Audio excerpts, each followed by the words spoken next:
I think what's really we're seeing here in the breath work is something else that's really special and powerful, and that's the release of emotions that have been stored. The second round here today, I was so happy that I started crying because I recognized how often in my life I'm not that happy. We're in a room in Poland. We're sitting with Wim Hof, who just led us through a breathing exercise, if that's what you want to call it, more of a spiritual experience. And we just finished, and we wanted to share our experience, what opened up for us. And before we do, can you share in a couple of minutes context of what we actually did, what it's the purpose of it, why you do it, and how it helps people heal themselves? The breath. We have shown in science as the first ones to reach into the autonomic nervous system, thought of inaccessible by humans. And now we are. So we are using the breath not only to go into these deeper systems of ours to bring it within our willful control. We are here to show that the breath actually is the carrier of consciousness. And with that consciousness, we are able to go any place in our bodies, in our brain, the seat of the mind. And with that, you get a comprehension of what is the soul in the moment, right here, right now. Nothing abstract, a feeling. Feeling is understanding. So I see you guys here coming, all big guys and influencers and all. Great. It is great. I got a new insights. I always keep on learning. I'm very thankful that we have come together and to show that we as big men are able to become very vulnerable.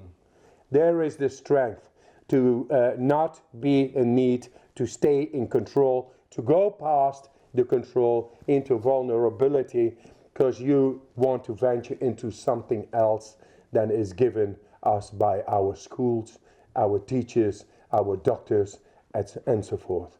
That's why we have come together, and I would love to hear what is your experience. And the biggest thing that opened up for you during either this session or the first 2.5 days. So gratitude, why you decided to come experience this with Wim, and what opened up for you so far in this breathing or this time? Well, I mean, one of those questions is really easy because this was an easy yes. I mean, this is not only did I know a couple people here already that I consider friends and brothers, but I've got to spend time with Wim Hof himself and Einem as well, and got to meet his family, and have been practicing the method. It's not as much as I will after being here, because I think this is one of the big lessons that I've learned is, you know, I have a lot of the tools, and I've been on the path of learning, discovering my soul, my spirit, like what that essence is, consciousness, your higher self, whatever you want to call it. There's a million words that inadequately describe the ineffable essence of who we really are. And I've been on the path of seeking that. But I don't always remember that. I forget it often, and I forget it easily. And to be reminded that it's just a sequence of breaths away. And to be able to do that in an environment with people that are becoming brothers. Some came in as brothers, like yourself, Lewis, and now everybody becoming brothers. I'm happy.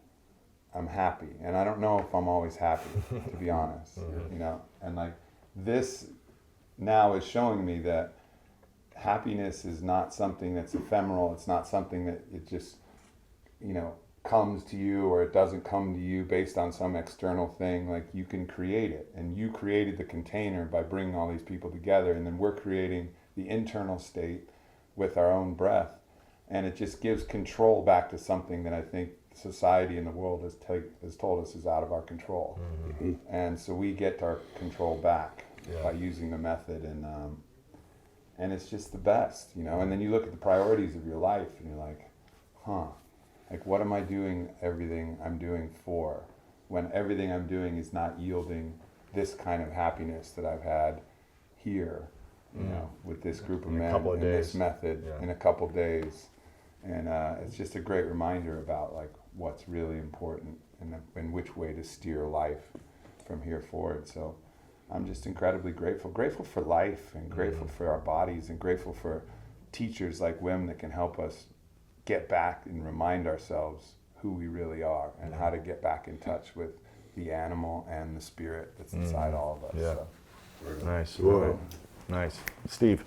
Man, I'm super thankful for Tribe. You know, I mean, I grew up my entire life an athlete, and then when you retire, it's not built in for you. So to become here and to you know, to tribe up with a lot of people that I haven't met before. I really only needed to know like one guy was coming, and that was you, Lewis. But it's cool to see what you've created in this tribe, and we'll never have another experience like this. So for me, the actionable steps I'll take, you know, with this experience is for me to be better at keeping the main thing, because I think a lot of us, with the big dreams and the big desires of our heart, we go so deep and obsessive towards that. And as husbands and as fathers, dude, when I get home and I put my truck in park, I walk in the door, I'm bringing that stuff with me. Yeah. You know, I don't want to, and I don't want to show up that way, but that's the world we live in, man. We're trying to get things done. We're trying to create legacy, and that does require obsession. But just super thankful, Wim, that you've used your whole life to figure this thing out, and now, you know, it's like a popular, cool thing to do what you've essentially delayed your entire gratification of your life, and now people are finally starting to listen. So just honored to be here and to help spread the word over on the west side, man, because we need the help. So thanks for having us. Thanks, Billy. Wow. I'll go the other way around. I came because I didn't want to come. When you sent that text message and you said, hey, getting a bunch of guys and going to see Wim Hof, and I Googled Wim Hof, and I was like, hell no. And then in the back of my head, it's like, that's a hell yes. Your fears are a compass, right? It's gotta let you know where you gotta go. So I said yes before I could change my mind. And, you know, bought the ticket before I could change my mind. And it's been such an amazing thing. I think the gratitude I have, and I've heard a lot of people express it, is brotherhood. This is a brotherhood that is being formed not simply because we're all in the same room together. It's because we're sharing unique experiences together. Yeah. We've had, you know, you never forget your first. That was the first time I jumped in water, ever. Water, ever. Cold water or water? Water. Water? I've never jumped in a pool. What? I have never jumped in water. I can't swim. Wow. And I was telling some of the other guys. That's huge. And I've backed out of it, and I've not regretted backing out of it. And this time was the first time I was surrounded by people that were just completely encouraging. Walking up and Mike immediately being like, the secret is, don't think about it. Just get to the edge and jump. And I didn't take his advice, and I overthought it, and I heard your voice like, all right, Humble, you can do it. Let's go. 3, 2, 1. And I didn't jump. Okay, Humble, you can do it. 3. And there wasn't any shaming. I didn't feel like I was surrounded by a bunch of alpha males who were trying to peer pressure me. And I think that brotherhood I see in my history, because I grew up with only sisters, how often I got myself in trouble chasing a brotherhood, looking for it in all the wrong directions. And to be in a circle of self-aware, honest, super strong. And I think, as Wim said, true strength is vulnerability. And to be in this room and to see super strong people and have these conversations, the spectrum it crosses everything. We're talking about the silly fun stuff, and we're talking about the deep stuff, and we're shedding tears, and we're getting technical. And I think to have access to that is just, I'm forever grateful for it. And, you know, I've received so much that it is my privilege, but my responsibility I got to put it out there now. Yeah. You got to put it out there on a local level with my peoples, but also with my community and the folks that look to me. And it's just, it's overwhelming. And this experience of breathing, as Aubrey said, it's almost it's almost unfair how lucky we are to have all these tools, and they're there, and it's nothing mystical. I've been in some form of meditation since I was 8, and often it's sit quietly, close your eyes, because your mom will slap you because if you move. And to see this is, you know, and to hear Wim just say, hey, let it figure itself out, and the pressure, the shoulders relax and the pressure goes away, and it makes room. And to say even simple things like, we're going to build it up or tear it down, whatever needs to happen. I think so often we're told this is the way to do things, and we get in our own way. And I think just I'm so grateful for this opportunity to clear some of that. As I was saying yesterday, the ice melted our anxieties. Yeah. You know. Well, I don't want to speak for you, but I love how you said you've never been around a group of guys who were supportive without pressuring you, or saying like, come on, don't be a wussy, or don't be a whatever, like jump in the water, don't be scared. And you said you've never experienced that, where it was just like supportive encouragement. Yeah. And a friend yesterday, he's like, oh, I see on Instagram you're with a bunch of interesting guys. Hopefully that makes you interesting. Or hopefully that turns you interesting. And I think, you know, and again, it's how they were raised as tools, and I got out of that, and I'm grateful for it. But I noticed here too, a lot of people here may be family rich and resource rich and experience rich, but as another much more talented bearded poet said, people don't grow on trees. Yeah. And I'm so grateful that all these people came across. You can't buy brotherhood. Right, it's true. You can't buy brotherhood, and you can't form a brotherhood by force. You got to sit in that ice together and let it develop one freezing second by one freezing second. So again, Louis, thank you so much for having me, and Wim and everybody, thank you for being here. Snake Bite in the building. What's up? Michael Robert Henry on Posner, Detroit, Michigan. Well, I'm saying, What you're grateful for, what I'm grateful for, why I came. why you came, and the biggest lesson so far. I'll start why I came. It's similar to Aubrey. It's an easy yes. And Jesse texts me. He's like, man, it's a once in a lifetime, bro. I was like, I know. And by the way, I was pressuring Jesse to come. I was like, dude, he's like, I got a speaking engagement. I got to move. I go, dude, you got to move it, dude. I'm in 100%. Come on, you in. And a few days passed, and he texts me back, double the insurance policy. I'm coming to Poland. But yeah, man, it was an easy yes, man. I heard about your work for years, Wim, and the opportunity to come learn from you firsthand in an environment like this, such a small group, it's just, you know, exactly what Jesse said, once in a lifetime opportunity. And I knew that the practices would help me, like some of the projects I'm working on in the short term, but also in the long term for my whole life. So I would say, flipping into question 2, I'm grateful for the opportunity, 100% grateful for you, Wim. I think Steve said it really well. I mean, you spent decades alone in that fucking ice. Nobody was with you, man. Yeah, and you just figured it out on your own. There was no book. So I think everybody that learns from you could be grateful that you had the courage to spend that time alone, figure out your own shit, tear yourself down, build yourself up. Because without that, none of us would be here learning this amazing stuff. And Biggest lesson for you? Biggest lesson, man, yes, it does feel like unfair, almost silly how powerful this stuff is that requires no anything.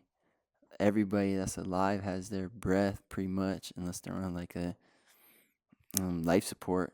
So yeah, the fact that we're able to go that deep as we just went, without taking a drug, without fasting, it's like Aubrey said, like a few minutes away. It feels almost like cheating. But hopefully that could become a part of more people's daily lives. And for myself today, man, yeah, I feel like I went to a whole different state of consciousness. There's just a different place, different mind state. Hard really to explain. When I finished doing the breathing exercise, I started crying, but I couldn't really tell if I was laughing or crying. And it was really interesting because it was absolute. Jesse asked me, what were you thinking about when you're crying? I was thinking about absolutely nothing. It was absolutely no mental story or memory attached with my emotions. Just like, I don't know if that's because it's just pent up in there or what. Maybe Wim could tell us, but it just came out. It was really powerful for me. And again, Humble said, man, this group, and Aubrey said, man, I feel happy too, bro. Just being around you guys, it's been amazing.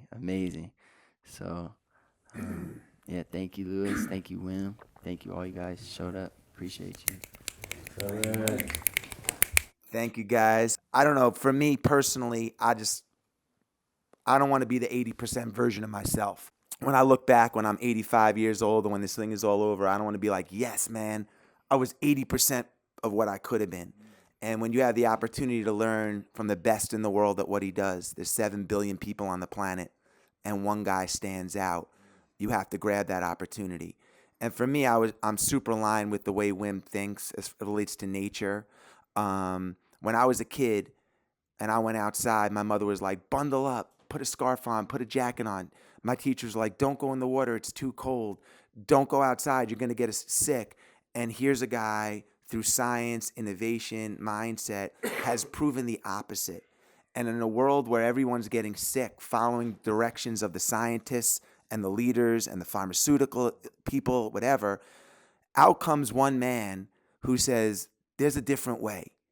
And with 1 out of 4 American men getting cancer and all the illness, I'm drawn to that energy. I want to learn from that energy.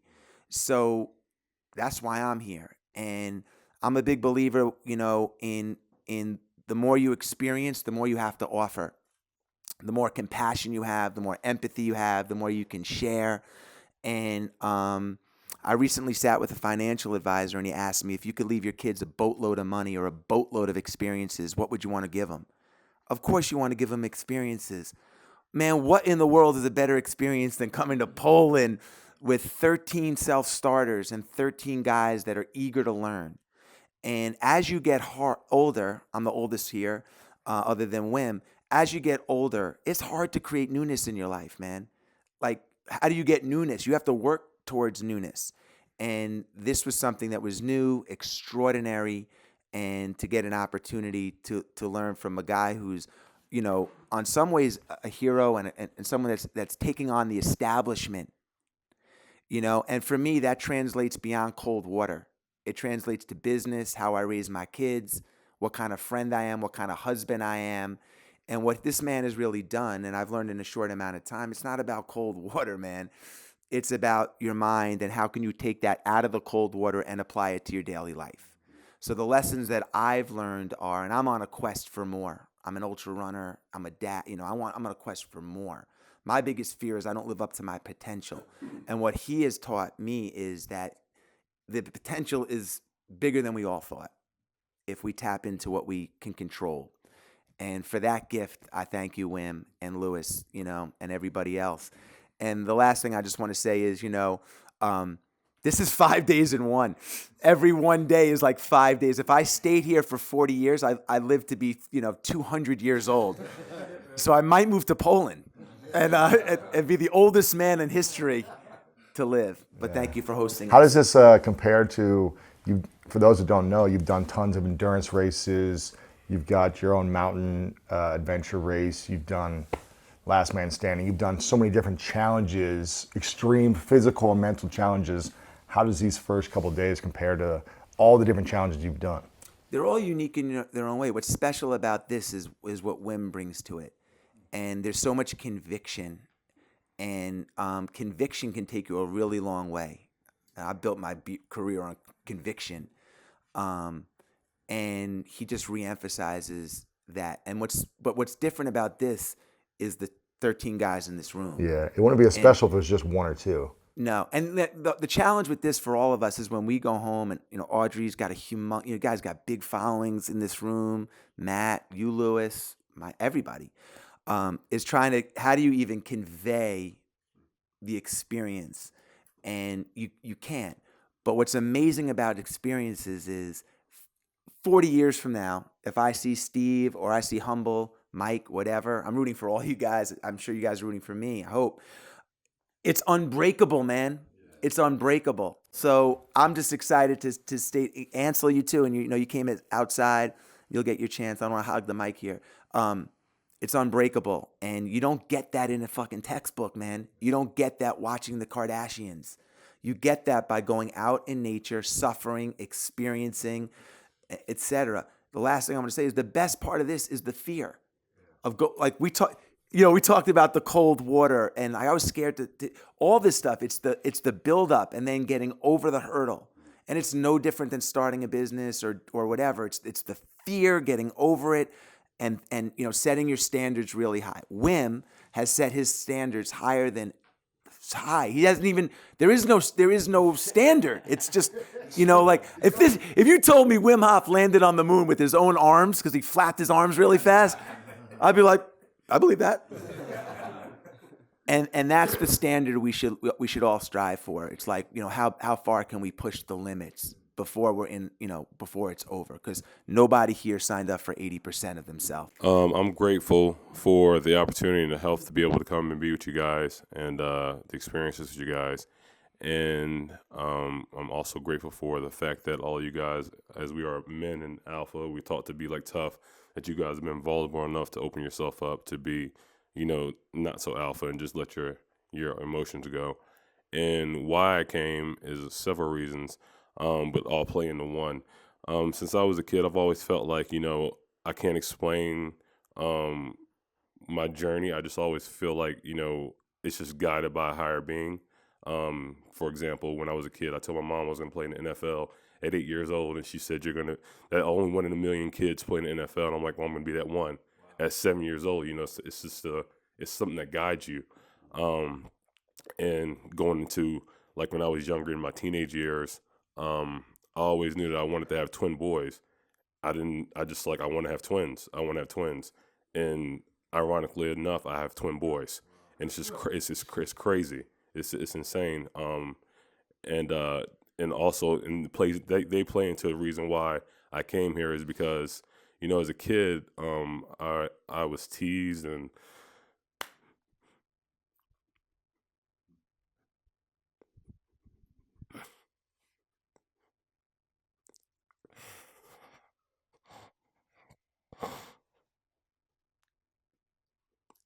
bullied a lot. And as a dad and as a father, you want to be able to shield your children away from that. So, and it scars you as a kid, you take that with you as you get older. And I want to find out my faults so I can teach my kids not to take the same path that I took. My wife called me yesterday, or she texted me yesterday, and she said one of my boys was at school, and a kid at school was teasing him, telling him he had curly hair, and that it wasn't cool, and it's only cool to have straight hair because my wife is white and my kids are biracial. And when I heard that, it incensed me. It enraged, and I wanted to let him know that and not to sound boastful, but my kids are very good-looking kids, and very good-looking kids, and let them know that it doesn't matter. As I learned in life, what people think about you doesn't matter, because you only got so much time on this earth that if you waste your time thinking about what everybody thinks about you, you're gonna waste your time and your energy. So that's one of the main reasons why I came, was that I'm trying to find myself and my faults so I can see the faults in my kids, because my twin boys, one is built like me physically, one is built like me mentally. So I can see everything in them, and I want to be able to show them the right way. And the biggest lesson that I've learned is that you don't need all this crazy stuff. You don't need all this technical stuff to advance yourself and make yourself feel better and improve yourself. What you need is inside of you. and it's very simple. You know, breathing it's simple. You know, so that's the biggest lesson I learned is that you already have the tools. God put you into this earth with the tools that you need to be successful. It's on you to find a way to access them and to put it out into the world. So I'm very thankful for that. Beautiful.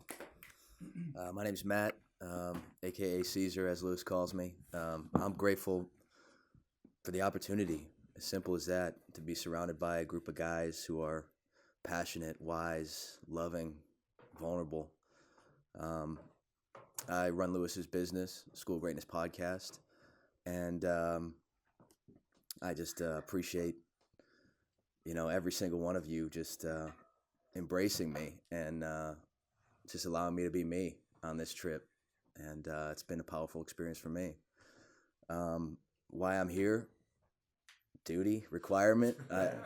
I mean, at the end of it, Lewis said, "You're going." So he's like, there's no two ways about it. And my mom, my wife, they're all freaking out. You're jumping in these ice baths. You're going to be jumping into a freezing cold river. What are you doing? Do we have enough life insurance? You know, you're going overseas. You have medical insurance, all this, you know, craziness. And Lewis just said, "You're going." And I acknowledge you and appreciate you for pushing me out on the skinny branches. You know, we need friends like that. We need to support each other and allow each other to see what's possible in our lives. So my biggest takeaway is that this method, Wim Hof Method, is, and I can attest to it in my short experience here, is supportive both mentally for your mental health and also physically for your physical health. I had a feeling for mentally because I had done Wim Hof Method before in the States with Lewis. But physically, you know, I'm sitting here with the dog and my dog allergy's gone. Really? Fuck you. Yeah. Wow. Oh, sorry. But, You know? Wow. He's never been able to touch dogs. And I love dogs. I absolutely adore dogs. I loved them since I was a kid, but my parents couldn't get one because I was allergic. And I He's get all never tight in been my around, chest, and around animals. now I can be around dogs. I mean, after this exercise, I could take full breaths, whereas Wow. I would have had to go outside, get away, take a shower. He couldn't touch a dog without like it swelling in his asthmatic face and sneezing and. So yeah. pretty- That's the same thing with the fibromyalgia. The histamine is out of control. Hey, you got it. it's incredible. Right. So Wow. Paid him $500 to say that. no, Bad joke. yeah, it's- Hey, great. yeah. So I'm grateful to be here, Wow. and I'm gonna pass it to Anam, my man. To me, I can pass it through. No, What are you grateful for? Wow. Why are you here? And biggest lesson so far from this group of guys Yes. being here. I'm here because I wanted to protect all of you guys from this man. That's good. No. So with Lewis, we have been a couple of times on his podcast, and the last time we were there was like Lewis, the way he received us, the way he let my dad come forward, and it's an art to also to have the best come out of someone, right? And it's there, and my dad said, "Hey, let's do some event," and I was like totally open for it, because normally I'm very closed. I'm behind the scenes. I built a big wall towards these kind of things, because I'm busy working with my dad for 9 years, and you get to see a lot of bullshit out there. And that being said, here I normally never participate in anything. I wear a scarf right now because hey, it's nice, comfy, you know. I don't care about what that says. But yesterday, going into the ice bath, and I was like, also, I don't take ice baths. You know, it's like a far off my bed show with my dad. Is anyone doing here what their dad is doing? I don't know, but me not. And I was there with you guys in the ice bath, and I was like insane. When it was, I don't know what happened there, but if I go in 2 minutes or 3 minutes, I am with my dad, you know, the biggest motivator and teacher with the ice. I get like painful as F. But with you guys, it was like a piece of cake. And maybe not a piece of cake, but I felt confident. I was there, endured it, and it was a great feeling. I saw a different Enam yesterday. Yes. Yeah. Well, amazing. I loved it. Yeah. So and also with this group of guys, this I haven't looked into it too much, but now I'm adding all of you, and I'm seeing a certain thing coming forward on the social media and on the anything, and what I see here is man, you guys are great with your social media, but what I see here is even better, man. And you guys are the real deal, and I'm very grateful for that. So it's just blown my mind. So you guys say it's a once a lifetime experience. Fuck that, man. Anytime you guys want to do something, we're here. So thank you for being here and opening up. It's insane. Could you share with us the different? Like you said, your son was different yesterday. I'm very intrigued by that because I have a similar relationship with my son, and I try to motivate him, and he doesn't take it from me, but he'll take it from my friends. So, what was our tribe able to bring out in your son that you hadn't seen before? Energy, power, empowerment. Just that. He never does this with me. He never does it. But that's the only. You can heal anything with this. Except for father-son's relationship. Trauma. And yesterday, you guys brought it to him. Because you guys are, he's also a big guy, like in his way, handsome and things, no inhibitions, making big business and shutting out everybody with a lot of success. I had 12 managers before him. Wow. And I had only $30,000 or euros of tax debt. That's what I had of those 12 managers. Wow. Then he came in, and he took it all on. Now we got so much, and it's all coming. Now, I don't care, but what I see in him, how he is for the first time, yesterday changed. That he's a different man now. Wow. And I think he wants to take me on. It's good. It's good. If the son wants to take on dad, I got more power, then I did a good job. So 3 minutes, it's going to be 20 minutes. I don't know what he's going to do. I thank you guys because you guys got the quality and the energy, the power, and good looking. So you got him convinced where I could not. You also just looked really happy in the ice. You were just smiling. You were like this energy radiating from your chest and your face. I normally look at everything from outside, and I like that position. I like to have the overview. I'm not used to this stuff, I like to have the overview. I like to see things outside. We had a couple of conversations here. I say, why are you not doing the breathing exercise? Yeah, fucking man, I need my traumas because I need to. You need your perform. traumas? I need to, Why do you need your traumas? Well, like I said, these things make you like. I don't think fear is a bad thing. It makes you like cautious about things. And my dad always talks about love, and we're creating something beautiful. To break that down, it's like can go really quickly. To build something up, it takes years. So I always want to be not in the middle of. I need to be outside of that. I don't want to be walking around like a hippie, hugging everyone. And that's what this does, man. Yeah, it's like, and it's beautiful. But I need to be like. I have a role within all what we do. And I need to maintain that role. At least that's the way I feel it. And that's why I built these walls. But yesterday I could break that wall down for a moment. And that's why I was smiling and being happy there, super man. happy, yeah. It was, I felt like at ease. Wow. And that's priceless. Wow. Yeah. That's great. Thanks. All right, Nick.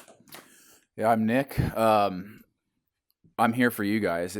Lewis texted me and said we're going to have this retreat in Poland. I'm like, I've been to Poland. And he said, well, Wim Hof's going to be there. I'm like, oh, cool. And he kind of gave the rundown. I'm like, dude, Lewis, you could throw this thing at the LA County dump and I'd be there. Like, I'm so grateful for this beautiful setting, and I've had a chance to explore the just the beautiful mountainside around us. But I'm here for you guys, and I mean it. If this was anywhere else, I would have been on the next flight, because I think I expressed that, I struggle with some self-doubt frequently, and I'm on Instagram, I'm stalking you guys, and I'm like, God, these guys, not an ounce of self-doubt. These are buildings. They're snake bites. These are bigger than life human beings. Serial killer. And I need to be there to understand why these people are so perfect. Like, talk about be the person that you want to be. Imagine yourself in that scenario. Imagine yourself in those shoes. And I'm like, I want to be like these guys. I need to go and see what makes them tick. And we're downstairs, and there's 15 of us, and energy's going back and forth, and it's easier for me to sit down with Jesse one-on-one or Mike one-on-one and pick up something from you. And then it's almost like it's overwhelming and I have to go process it. So like just talking with Mike, and when he said, I walked across the United States because I wanted to be the version of myself that I wanted to be. It was so overwhelming. I had to just throw my hiking boots on and go walk for an hour. Because that's maybe it's the loneliness of the long distance runner, but that's kind of how I center myself. It's just going out and being in my own head for a little while. And I seriously, for yesterday, for 90 minutes, just thought, what does that mean? And what does that mean for me moving forward? How do I apply it to my own life? So I feel like I've had a chance to at least sit down with every one of you for whether it's 5 or 10 or half an hour. And I've just taken a nugget, one nugget from each of you that is just almost overwhelming. And I have to just throw my hiking boots on and go process it. But I'm so grateful that if every one of you came out here, because it's really impacting me and helping me in a major way. So that's the gratitude. And if there's one thing that I've really learned in 2 days here, the commonality between the breathing exercises and the ice baths is that we've got monkey brains. Like at the end of the day, we're animals. And as soon as I go into holding my breath, or as the second I went into the ice bath, I'm like, fuck this. This sucks. I want oxygen, or I want to get the fuck out of this cold bath. That's my monkey brain. And then as soon as I push through that first 15 seconds in the breath holding, or as soon as I push past the first 2 minutes in the ice bath, I settle into this really neat, happy, comfortable place.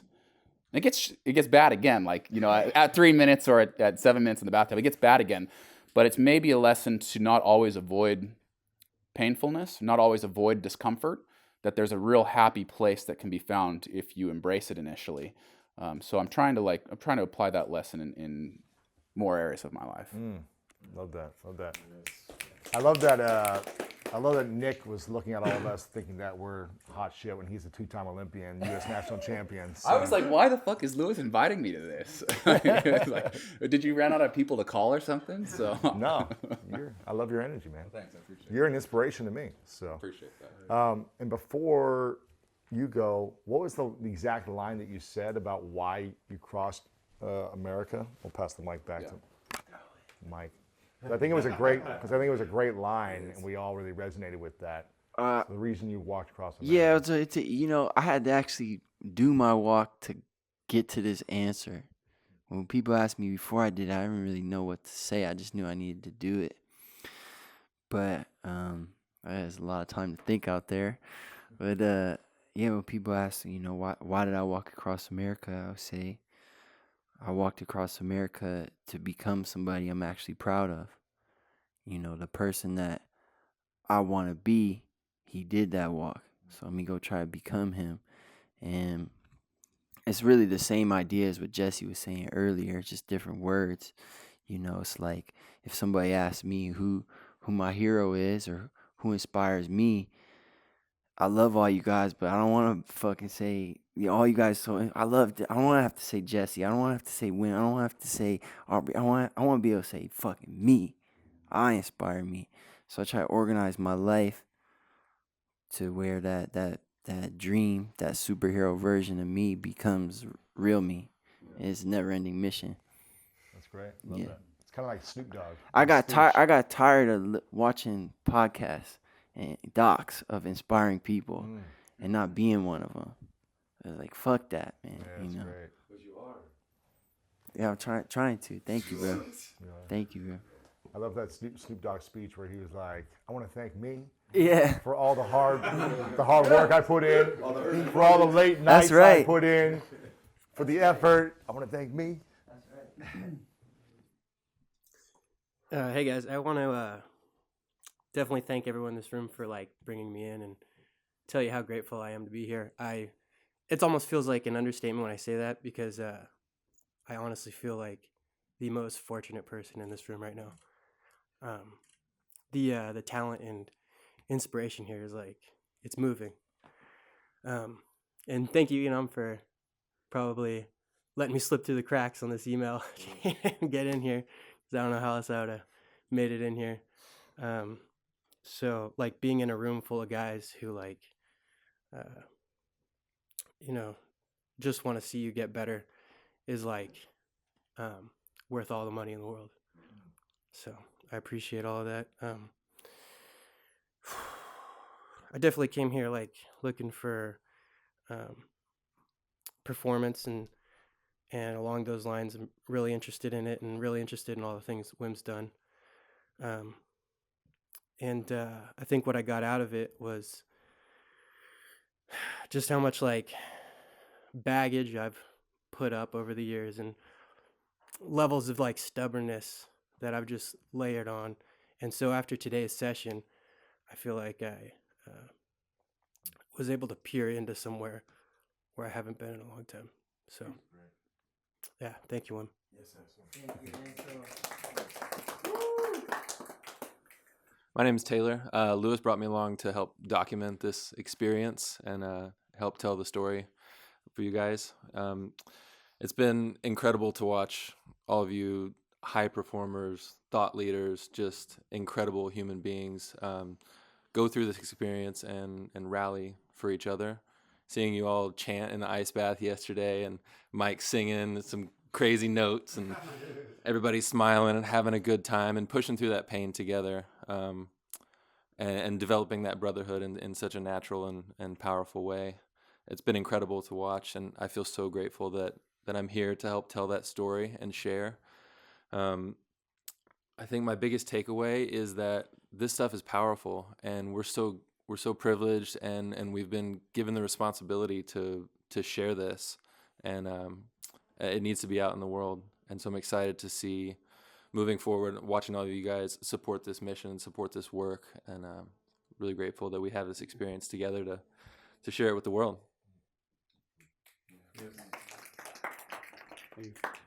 So quick story. Me and Lewis in April got a workout in together. And I asked him, I said, who's been inspirational in your life? What are you doing this year that's pretty crazy? And he says, well, someone that I really look up to is Wim Hof. And I'm actually going to go to Poland with him in next January, so now, and do some Wim Hof experience with him. And I let no air in between that sentence, and I said, I'm in. Yeah. I didn't invite you yet. Well, that was it. I was it. I flat out said, I'm in. I said, I'm in. Because just like you two said, like there's not going to be a day or a week or a month that goes by that I'm not going to see the Mitch Matthews that I know I'm on earth to become. No chance. Like it's just not going to happen. And so hearing guys who are a little bit older than me say that, it's like I'm already there. I'm in. Like you guys going on a run yesterday, and I was in the bathroom or something when y'all came up with this idea, and I sprinted upstairs. I'm in because I'm not going to let someone twice my age go get a run in. And I'm not freaking in, And so. I'm here to maximize my potential and give everything I have to everyone. But I'm grateful for everyone's vulnerability. Like there's freaking billionaire families here. There's guys that have started crazy businesses. There's humongous influences in this room. But to be able to hold each other in bear hug position and pass out with each other is pretty spectacular. To have that vulnerability is pretty spectacular. And I'm grateful to see that. And in my life, I look for challenges. I've created my own challenges with, working out twice a day, healthy eating for 10 straight weeks and things like that. And challenges like this, I'm looking for those opportunities, but I'm grateful, Wim, for you in challenging us to create something like an excursion or some record-breaking thing that we're going to do. I'm in. That's what I say to that. I'm in. I want to help you get this out because it's changed me. It's aligned me. Usually when I go on vacations for 3 or 4 days, I get like almost anxiety, like I have to get back to work. But I'm going to go back to work and back to my business and have anxiety that I'm not here with you guys, being vulnerable and changing myself. So it's just realigned me to what's really important. So thank you everybody for being here and for letting me be all in with you. I'm Matthew Hussey. In terms of what I'm grateful for, I truly am just grateful to be considered an energy that's worth having on this week. This is rarefied air, and to be around you guys, the greatest compliment I can receive is that you thought I would in some way contribute to this, because I know you wouldn't have invited me if you didn't feel that. Right. It's just the accent. Right, yeah. He said, we need someone who sounds intelligent. So I truly am just grateful to be in the company of you guys. In terms of why I came, I had a really difficult year last year. It was really tough. I didn't know what I would get out of this, but I did know for sure it would shake things up. Even if I had a terrible time, I'm like, they can't not shake things up. And I had a pretty terrible time in several ways last year. So I thought, well, it's not gonna, another terrible time can't hurt me that bad. And before you go to the next thing, one of the reasons, I chose each person here for a specific reason, right? You all have an energy or some reason why I thought you would contribute to the group, the collective group. And the reason, one, we're close friends. We've been friends for years and we hang out in LA a lot. But two is because I was with you through the pain of last year, many different occasions. And I just knew that if I could get you here, maybe it's not going to solve all your problems, but it's going to give you a lot of tools to support you in overcoming the pain better. That's right.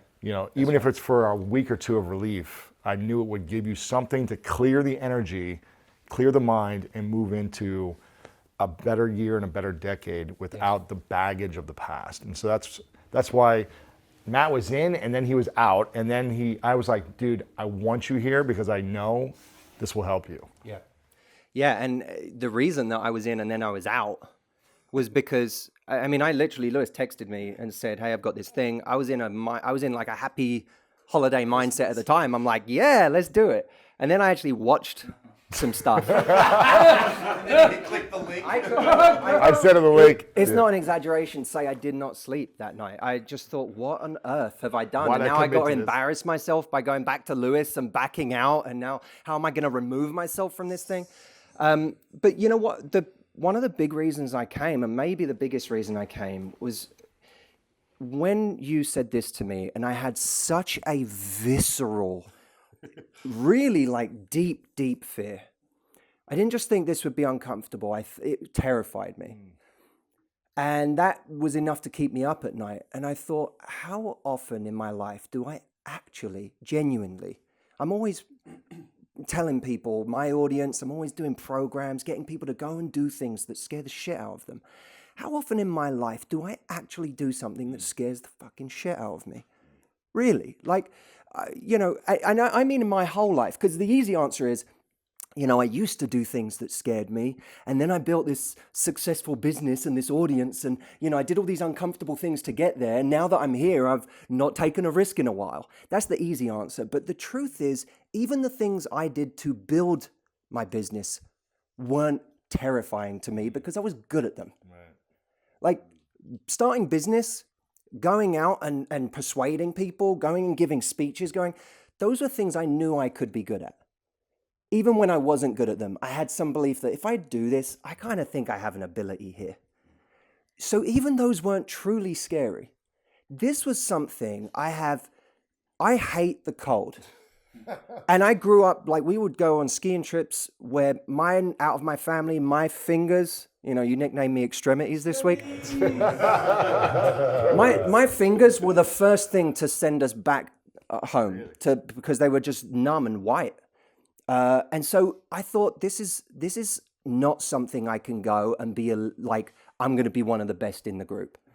And I rarely, ever, ever, ever put myself in situations that are genuinely terrifying. It's always a fake terrifying. Oh, this is uncomfortable. But really, I'm still good at that shit. Yeah. So that was a big reason I came, was to genuinely scare myself so that I have credibility when I do a retreat this year in going to my audience. And I know they're genuinely terrified of coming to my retreat because they're going to deal with real vulnerable stuff. That I have credibility standing there and telling them to confront that. In terms of what I took from it, it's a self-help cliche that peer group is important. And I think in a way, cliches are dangerous because you forget how true they can be. And to be around you guys, I realize how little of peer group I've genuinely fostered in the last decade of my life. I've been working, seeing maybe the same two friends, spending time with family, maybe a girlfriend, and that's it. And I tell myself that's enough. And it's a very ignorant perspective because I'm here and I see just amazing people and insights and people who have done things and people who just put me to shame in all different ways in my life. And I'm like, how ignorant have I been in the last 10 years that I haven't done more of this and spent more time on peer group? So it's a cliche. I even talk about it being important when I do programs. How much of it have I really done in 10 years? So that's been huge. The importance of physiology and how, we always think we're going to think our way into a better emotion. Let me logically process why this isn't a big deal, why I should, but actually just to change your physiological state with something radical like this and the effect that can have reminds me, sometimes we just overthink everything and we give feelings way too much importance. Instead of just shocking our system, whether it's working out, ice bath, breathing, that's going to change our state automatically without us having to think our way into it. And lastly,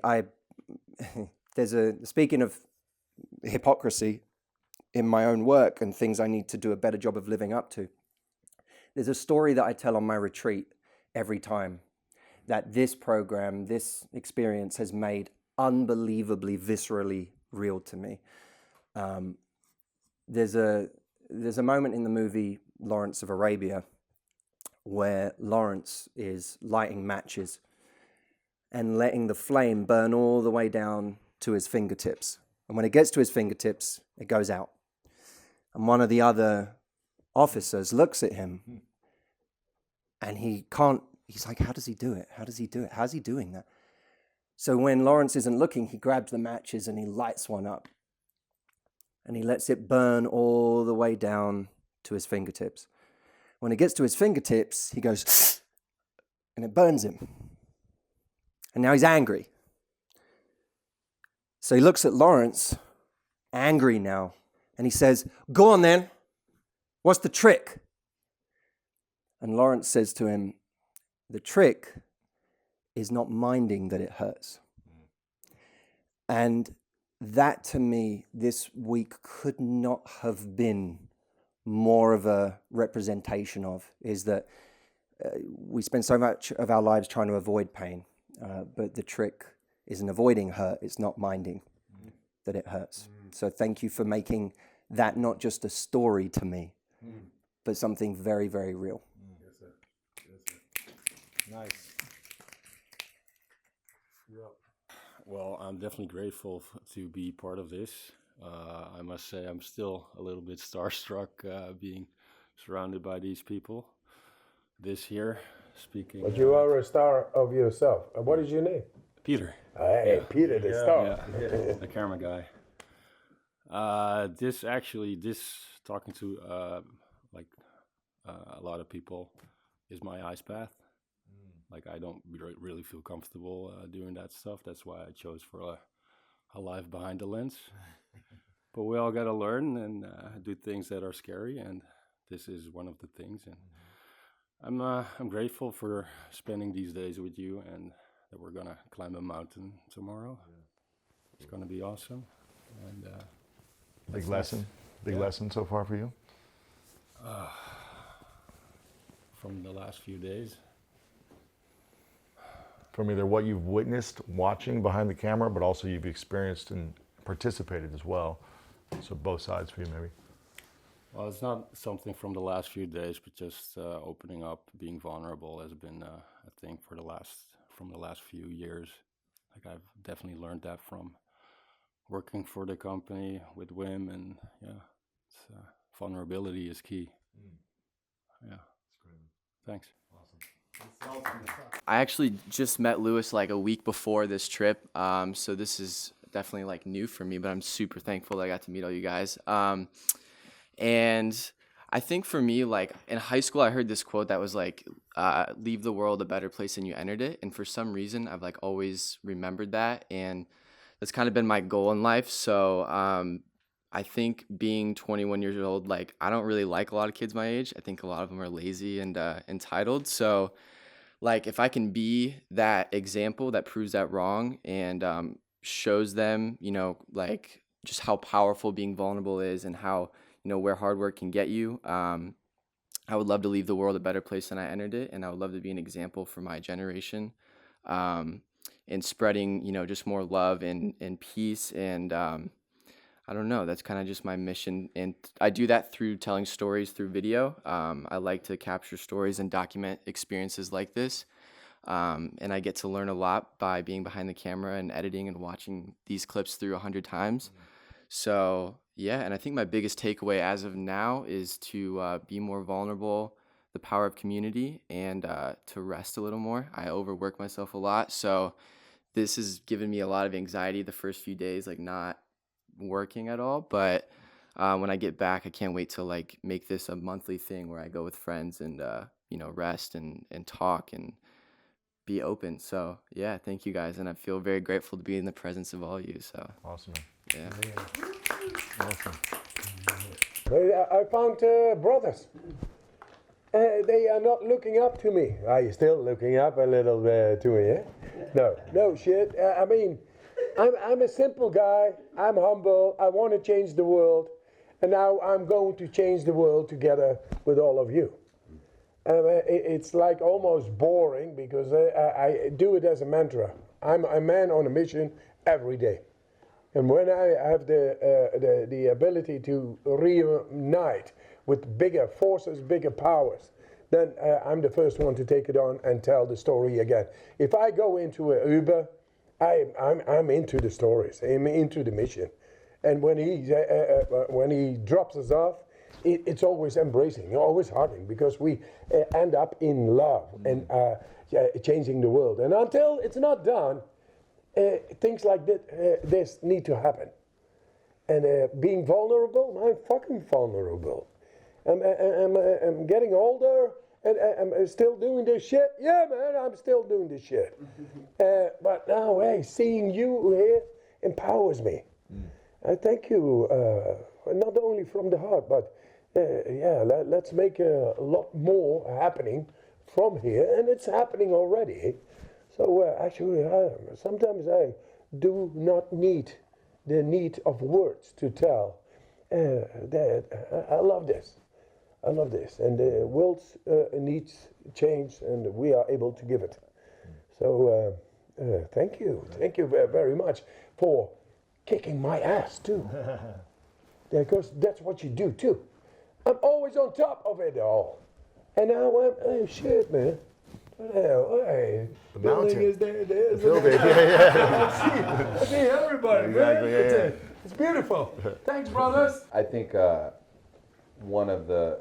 think a lot of people will look at Wim Hof and they'll look at the cold, and that's an important part. It's an important part to be able to push yourself past your fears and recognize it's something that's good for you.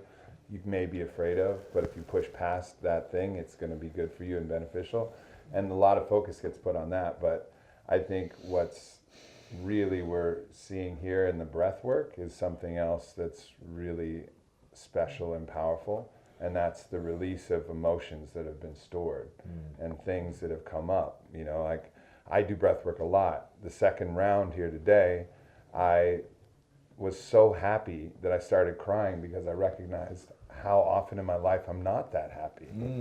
You know, right? And like that came up from the breath. And why was Mike crying? He doesn't really know, but there was something there to be released. Why did Jesse see his face interposed with his child's face, his younger face interposed? Why are these things happening? There's things that are beyond, you know, just the cold and just the simplicity of pushing yourself past your limits there's a deep spiritual foundation here. There's some kind of magic that's happening within the consciousness itself, and he's giving access to that through all the means, and these means are free, you know, free cold, free breath, and like free medicine. And I think that's just beautiful, and I just hope that as everybody shares this message, you share not only the courage to do the things that are hard, because that's kind of easy for a lot of men to do the things that are hard. We've all done things that are hard, but also do the things internally that release and open up those spots. Like, you know, hearing Mitch cry yesterday and express that he wasn't proud of himself. Like, fuck yeah, man. Like, that's amazing. Like, every single person, when they do that, like Mark, hearing you today, man. Yeah. Like, that's the shit. Like, I know you've run some long distances. Like, I'm not that impressed, to be honest. But I'm fucking super impressed with you from what you just said there.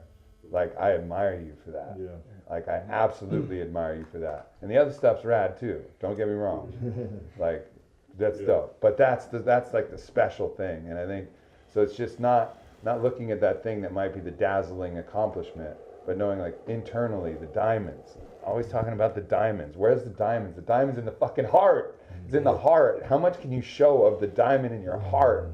Like, how bright can you let that thing go? And if you have anything obstructing it, any kind of mistruth, any deception, any delusion, any projection, you're going to be clouding that diamond. So let's polish that fucking thing and let it shine for the world so bright that it's a lighthouse for everybody to see it when ships are crashing. They can look up at the sky and they see it and they know. They know that the heart is there, and the heart is always going to be there. It's unborn and it's undying. It's untarnishable. It's unbreakable. And we all have it. Nobody's special. We all have it. And that's what we're here to remind people. Nice, nice. That was a sermon. Is there any final thoughts from anyone, or anything else that opened up that they didn't get to share? I know, right? He only said it because he meant it. I think I admired that too. That was great. That was great. That was fucking great. There you go. What Aubrey finished on, actually, in terms of no one's special, is actually interesting, because there are nobody's special, but there are certain people who kind of take up the mantle to come into a room and change the energy of that room. And anyone could do that. Anyone could come in and change the energy of an entire dynamic if they chose to. That's what leadership is, right?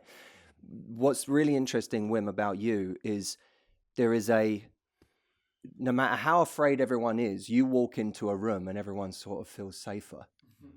You're sort of like, oh, we're all right. We're going to be all right. Like, you know, and it is like, there are certain things we do this week that are terrifying. And I've watched, it's fun. One of the things that various people have said it this week has been the most fun. Jesse, you said it, has been to watch all these grown, powerful men terrified out of their minds at different times. And to see that, it's been cool. But, you know, Wim, you walk into a room and your energy sort of announces you as you walk into a room, and you know when you're in that room.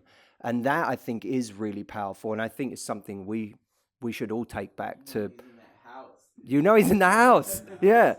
And that, you know, whether we go back to, you know, our families, Steve, you know, or our businesses or our audience or our colleagues or our staff, knowing that we are each individually these very important centers of energy, and to honor that by, you know, we think so much about ourselves and what I'm afraid of, what I'm going through, what I'm dealing with. And it takes the focus off of how am I changing the energy of the room that I walk into, and what am I bringing to that room? And your leadership, Wim, is what makes this experience. The soul. That's it. The soul. The soul is what you are going to bring in every room you're going to get in. And that's going to make all the difference. Yeah. Yes, sir.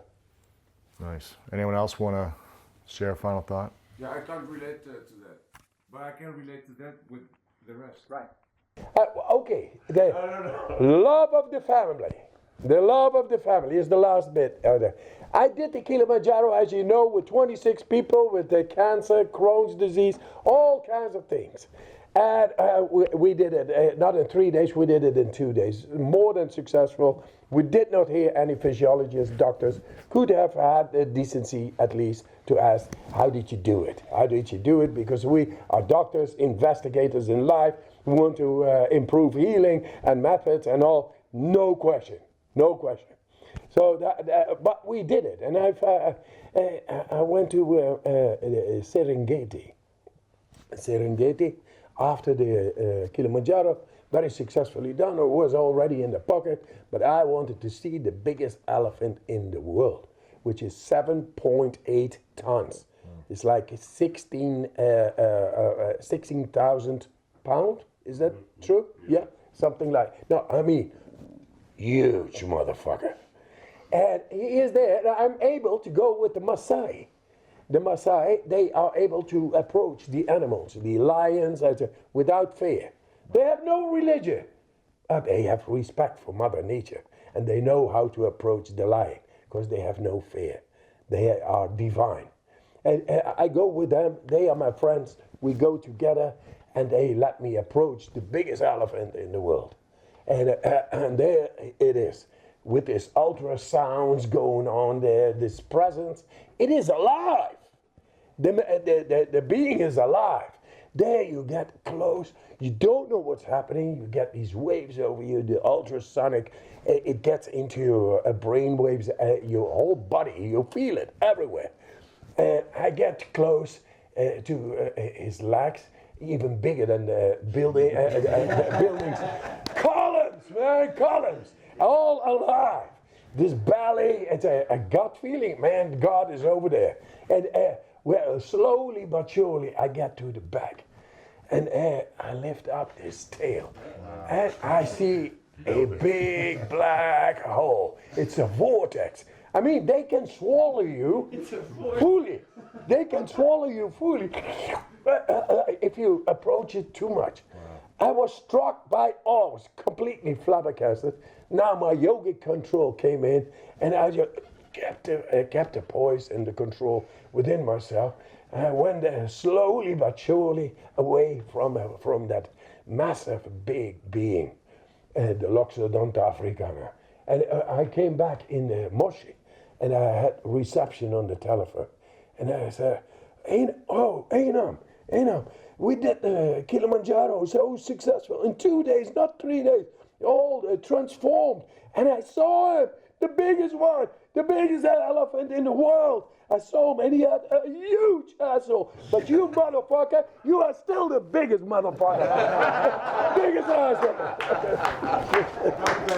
That's the love of the family. We appreciate you, Wim. We're so thanks. We're so grateful for your more than thanks. Taking the time. Things are going to be done. Exactly. So thank you so much. I'm so grateful you guys are all here. And we got to jump in the hot tub now, right? Yeah. Yes. Hot tub. Let's do it. Uncle Jesse's hot tub. Uncle Jesse's hot tub.